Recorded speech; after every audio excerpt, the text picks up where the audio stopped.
Class is in session. Lore, history, legends, all these things are really important when it comes to different mediums of storytelling like books, movies, comics, and especially video games. But why is lore such an important ingredient when it comes to the games that we love to play? Well, the truth is, people like to live in those worlds. People like to occupy the space of the hero. And sometimes not even just a hero, sometimes just characters in general. A lot can be argued on whether Joel from The Last of Us is really a hero, but we still like to have that moment to moment gameplay and experience of living in that world when it can be sometimes beautiful and sometimes terrifying. But that's not what we're here to talk about. We're here to talk about lore and why it's important to having a better sense of enjoyment for certain video games. Now, one of the big examples I'm going to use here is the Warhammer universe. And when I say Warhammer, I am referring to Warhammer and its technologically superior counterpart, Warhammer 40K.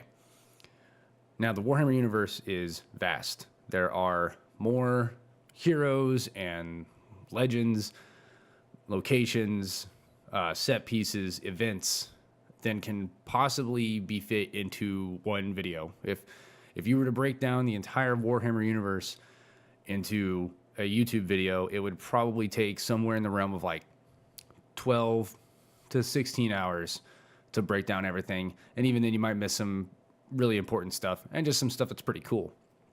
Now, Warhammer is not what you always think about when you think video games, but there are a lot of video games set in the Warhammer universe. You have things like the Dawn of War series, which for RTS fans is pretty much kind of the gold standard when it comes to playing Warhammer in an RTS setting, though some people would say Total War Warhammer is where it's at, but in my opinion, it's more for Total War fans, and those are two subsets of people.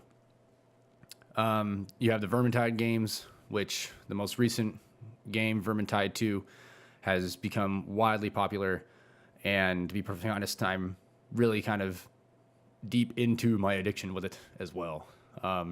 Somewhere there is a Rathalos that isn't being slain, and that hurts my heart a little bit.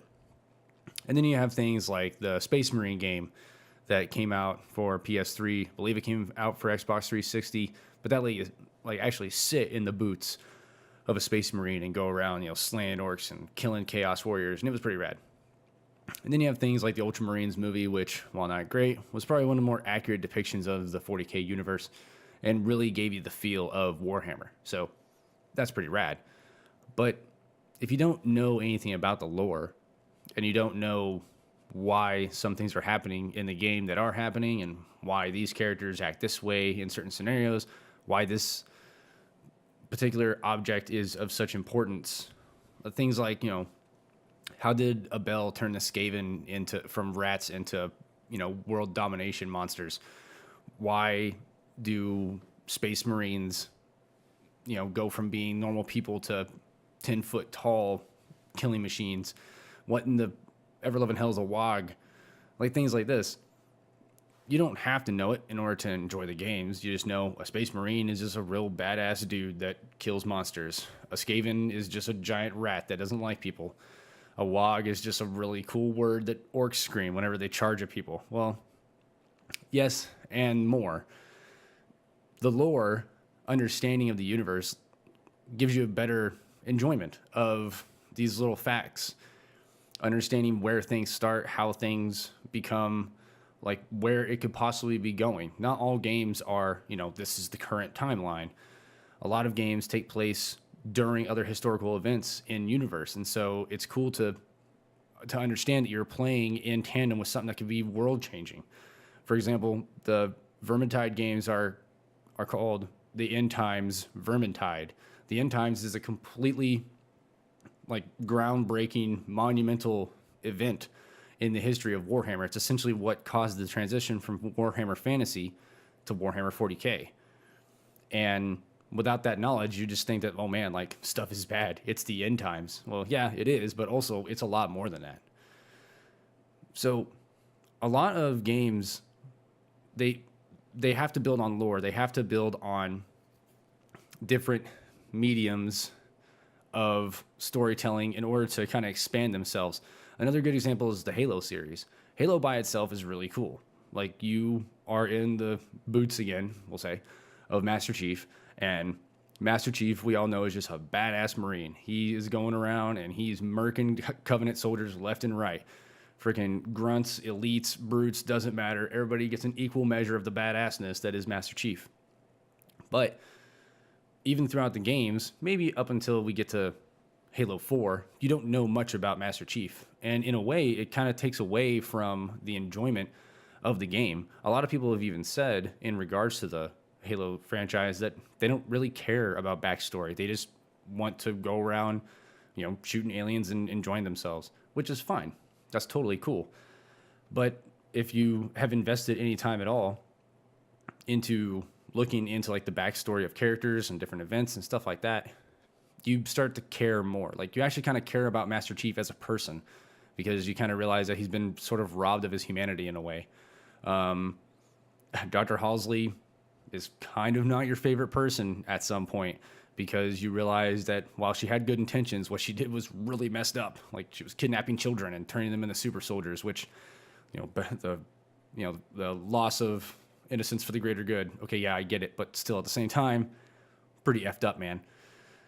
And then it just goes on and on. Another great example of lore done right is the Fallout series. Fallout, man, if you really dig into Fallout, what's great about Fallout is that you have the timeline you're in now. You're in, the post-apocalyptic wasteland, and like everything's messed up. Like, life is weird. Bottle caps are currency. Super mutants are kind of a normal thing. There are zombies that are actually people. It's all kinds of really cool and weird and like sci-fi tech, but with like a little twist of steampunk. It's all pretty rad.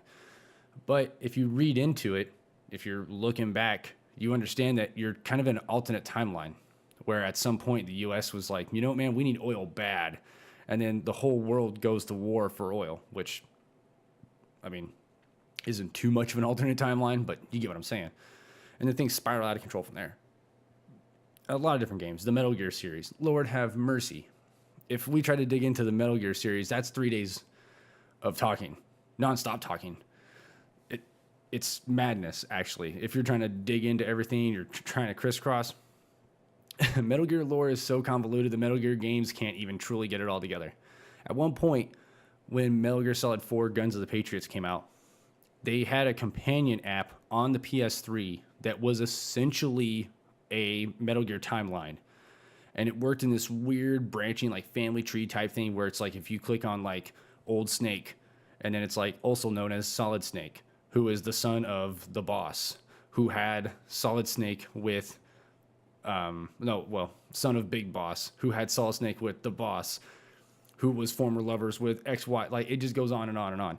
It's absolutely crazy. I downloaded it and I was like, companion app. What could this possibly be? And I started reading it, and I must have burned 3 hours just sitting on my couch reading through this stuff. And I was just like, holy cow, this is insane.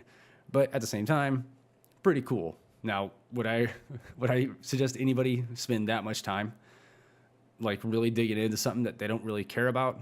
No, not at all. Only because, like, if you don't care that much about Metal Gear, then no, you don't need to be taking that shovel and digging that hole, because you will probably never see light ever again. On the other hand, though, if you really find yourself interested in the characters, in the places, in the events that are happening, then yeah, take the dive. I can't tell you a whole lot about Metal Gear lore. I can tell you a lot about Warhammer. I can tell you a whole lot about The Legend of Zelda, because those are the universes that I find fascinating. And it's been expressed in a lot of different things that I've done, whether it be the podcast or different videos, but I have a huge love for the Legend of Zelda series. So much so that I own books that probably aren't even really official, but whatever. People say a lot of mean things about the Hyrule Historia, but it's nice to have some type of framework to go off of, whether it's accurate or not. And then it's a matter of piecing the puzzle pieces together when it comes to, how the games interact with each other. Like, you take a game like The Legend of Zelda, I'm going to stop saying Legend of Zelda in front of all of these, but like Link to the Past, right? Link to the Past is the first Zelda game that I ever played. And while I understand that from a gameplay perspective, I'm missing out on the original Legend of Zelda, or even Link's Adventure, I don't feel like I've missed out too much because I think Link to the Past was the best way at the time for me to absorb that story. There's a moment when you're playing the game and you realize you have the map, which you always have from the beginning, which is weird, but you realize you have the overworld map, and you look at the overworld map and you realize that the place you're in, the world, Hyrule, is pretty big, especially at the time on the SNES. It was enormous. To my child brain, this was a whole world. But then after you play the game for a couple hours and you're going through and you're checking out different parts of the map, because it never shows you, it never hides anything from you. There's no like fog of war. It's not like in Breath of the Wild where the parts of the map are unknown and you're finding points to unlock the map. You have the whole world right there in front of you. So you understand the sense of scale. But it wasn't until I got a couple hours into the game, when I got close to beating it, I started to wonder what was around that little fluffy border of clouds. And you're thinking about it. And right now, at this point, as an adult, I realize that my adolescent brain was just trying to get more out of this thing I was playing. But at the same time, you can't help but wonder, as someone that enjoys the lore, enjoys the games, enjoys, falls in love with what you're doing there in that world, you can't help but wonder. It's like, well, what is outside that fluffy little border of clouds? And that's what my brain was thinking as a kid. And you see this a lot in, especially The Legend of Zelda, where you are Link, you are, presumably the hero of time, which is a whole nother concept of lore in the Legend of Zelda canon that, can be debated. Like, is it the same Link every time? Is it just the spirit of this hero hopping from body to body? Who knows? It's not the point of this video. Like I said, lore. But as you're going through these different games, you are popped down in the world as Link, and you're presented with a task, which is usually save the world and or Zelda, or a mix of the two. And you get a glimpse of the world that you're in, and it's not always the same world. Like, sometimes Hyrule is just Hyrule. And then when you're comparing games like Link to the Past to Ocarina of Time, you're looking at different scales of those games. You know what I mean? The N64 with 3D graphics was a completely different representation of Hyrule as opposed to the SNES with 16-bit graphics from a top-down view. The representations of Hyrule obviously are different, and there's artist interpretation all throughout. But again, not the point. Back to lore. So as you're going through the games, you're presented with these different worlds and things like that, and you can't help but try and figure out how it's all pieced together. There are whole YouTube channels dedicated to this. There are podcasts dedicated to this, books, freaking movies. There's all kinds of stuff that are dedicated to trying to figure this stuff out, because the creators of the game don't want to set down a set of rules. They don't want to slam the gavel down and say, this is law, this is canon, because this is what it is, because that kind of locks them in to a set of parameters that they want to be able to play around with. If you really look at the history of the games throughout the series, the only one that kind of creates lore in and of itself, as far as the game that you're playing expanding on previous games' lore, is probably Breath of the Wild, because you find places like what looks like Lon Lon Ranch. You go to, you find the Temple of Time, for crying out loud.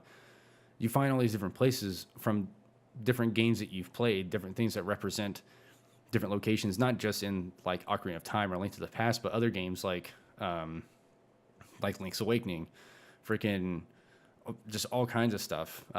Spirit Tracks, freaking, I don't think there's anything from Phantom Hourglass that I can recall, except the outfit. You can get to look like the knight from Phantom Hourglass, which looks pretty dope. But beside the point, back to lore. So that's really the only one that does it, and I don't think they were doing it in a way to like, we're locked into this. This is the canon now, but they're trying to like pay homage. And I think what's different between, say, Warhammer as opposed to Legend of Zelda is that the lore in Legend of Zelda is kind of built up by the community, kind of built up by the fans, theorized in different ways. There's a YouTube video or YouTube channel that I watch periodically, and the guy's whole shtick is just analyzing different things from different Legend of Zelda games to, build on theories. It's like if game theory was just about Legend of Zelda, except this guy does his research. And at the same time, that's really cool, but it's also kind of liberating in a way to think that like the guy can do that. He can sit there and be like, well, what if the Happy Mask Salesman is in Breath of the Wild? Well, who could possibly fit that role? Well, let's go find out. And then dig around. You're like, well, this guy kind of fits the bill. Maybe we should do some more digging. And then digging. And as long as you can come up with half a hypothesis, you can present it as lore. No one is going to, like I said, slam the gavel down and be like, this is canon now. But it's fun to do that. Whereas with Warhammer, the gavel has been slammed many times. And this stuff is established as lore, as canon.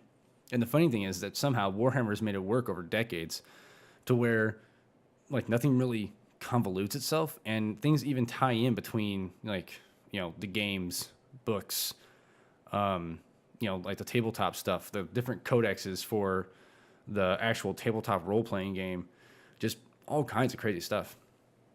And it's really cool to think about that. Like it can do that it can go on for so long and be like, nope, this is canon now.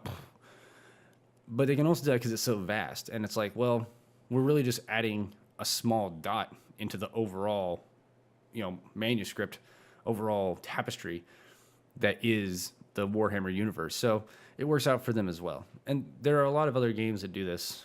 And not to say that those games are, you know, lacking in one way or the other. You know, they're not as deep as Warhammer or as deep as Legend of Zelda.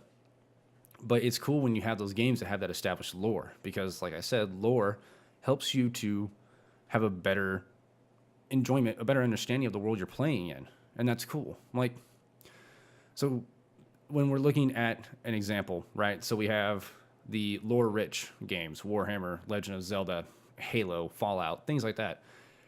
And then you go to the flip side of it where you have a much more compelling standalone story, but there's no lore.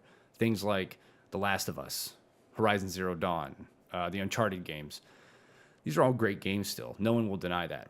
I mean, even God of War to an extent, but that's kind of a mix of like they took a story and put lore around it because it's all Greek mythology. But with the other games like The Last of Us and Horizon Zero Dawn, those all take place in our world. They take place in what could essentially be reality. Now, granted, are we going to have a cordyceps outbreak that's going to turn people into zombies? I hope not. Are sentient machines going to go full Jurassic Park on us and cause the downfall of humanity? Again, I hope not. I mean, with the Uncharted games, it would be kind of cool to go on an Indiana Jones-esque adventure. Yeah. Do I want to have to kill bajillions of guys in order to get to El Dorado? No. That's probably the only real downfall I can find with Uncharted, but that's a completely different conversation for a completely different time. Again, back to lore. So with those games, it's more about story. It's more about these are the characters that you're with, and these are the situations and the story that they're in, but you're not building a world around them. That world is established, it's just slightly modified. And again, it doesn't make them lesser games, but it kind of limits you, because in the Uncharted games, you're Nathan Drake. You are going to play as Nathan Drake. You want to be Nathan Drake. He's the hero of the story. Whereas even with Halo, you don't have to play as Master Chief. I mean, a good example was ODST, Reach, for crying out loud. Those games, you weren't Master Chief at all. In fact, you never saw Master Chief, but they were still really good games set in the Halo universe. They're building lore around them. Like, no one would even know what the Fall of Reach was if it hadn't been for the game. Now, granted, the book came out before. I'm not going to get into the whole, like, well, the book was better than the game. It was, but that's not the point. The point being is that no one would understand those events if those games hadn't come out. And those games come out before the first Halo game, so you can't play as Master Chief. So what do? You can't just not make it. You have to tell this story. You need to flesh out this universe because it's a vastly stretching, articulately created universe. So you want to tell that story. So you allow the player to play as other people within the universe. Basically, the difference between lore and story. Now, again, there are instances where those two can be married together, a la God of War. But for the most part, you're kind of looking at them as separate things. Now, a lot of people would say that Uncharted has lore because Nathan Drake is chasing these like mythological places like El Dorado, the Atlantis of the Sands, the actual name of it I can't remember, but You get what I'm saying? The Tree of Life, things like that. Those are more like kind of digging into legends, kind of like Indiana Jones. You know what I mean? Indiana Jones is chasing the Ark of the Covenant. He's going after the Holy Grail. These are things that exist and have lore and stories around them, but it's his story that you're following. So that's how they're different. That's how they're separated as far as lore and story. And again, doesn't make one better than the other. It just, I believe that lore, as opposed to story, allows you to enjoy that world more. And that's really the whole crux of this video. Now, am I here to sway you one way or the other? No. Am I here to try and, like, again, slam the gavel down and say this is what's right? No. I'm just here to present my case. That's the whole point of this entire channel, is I'm just here to present my case. I don't make these videos in order to, like, sell you anything. I'm not here to try and get you to come around and see things in my way. Now, granted, if I do convince some people, that's cool, but I'm not here to try and, to sway the masses. Again, I'm just one dude trying to present my point. And that's it. So that is going to do it for this video. It went a different way than I planned on it to go, but I still think that I got the point across. Long story short, I think lore is important. I think lore is important to enjoy games that have, multiple iterations, but also, characters that you care about and worlds that you care about. Now, granted, if Horizon Zero Dawn goes on to make 16 different games and they establish that world, then lore becomes a facet. But as it stands right now, it's not. It's just a really good story, really great gameplay, awesome characters, but a story, not so much lore. And that's it. So thank you very much for watching. I hope you found this entertaining, insightful. Well, that's kind of pretentious. Informative, maybe. Maybe even funny. I don't know. I have my moments. But that's going to do it. Thanks a lot for watching. Have an awesome day. Go play some games. Class dismissed.